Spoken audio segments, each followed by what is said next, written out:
Friends, இன்றைக்கி ஒரு sweet recipe தான் பார்க்க போகிறோம். வாங்க எப்படி செய்கிறதுன்னு பார்க்கலாம். ஒரு கப் அளவு ரவை எடுத்து ஒரு அரை கப் அளவு தண்ணி ஊற்றி ஒரு அரை மணி நேரம் ஊற வச்சு எடுத்துக்கலாம். ஊறின ரவையில் ஒரு கப் அளவு கோதுமை மாவு, 2 கப் அளவு தேங்காய் துருவல் சேர்த்துருக்கேன். ஸோ இது ஒரு தேங்காய் இருந்தது, அதை துருவும் போது 2 கப் வந்தது.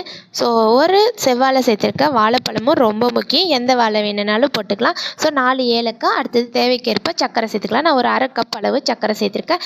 Baking soda 1/4 spoon, baking powder 1/4 spoon போட்டிருக்கேன்.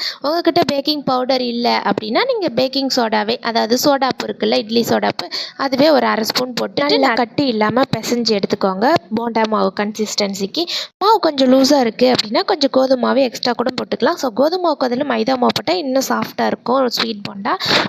பிசைஞ்ச மாவை எண்ணெயில் போட்டு 2 பக்கமும் வேக விட்டு எடுத்தோமா சூப்பரான ஸ்வீட் போண்டா ரெடி. ஸோ இது என்னோடய ஹஸ்பண்டோட ஃபேவரெட்டு, எங்கள் அம்மாவோட ரெசிபி இது. ஸோ எப்படி இருக்குன்னு ட்ரை பண்ணி பார்த்துட்டு மறக்காம கமெண்ட் பண்ணுங்கள். பாய்.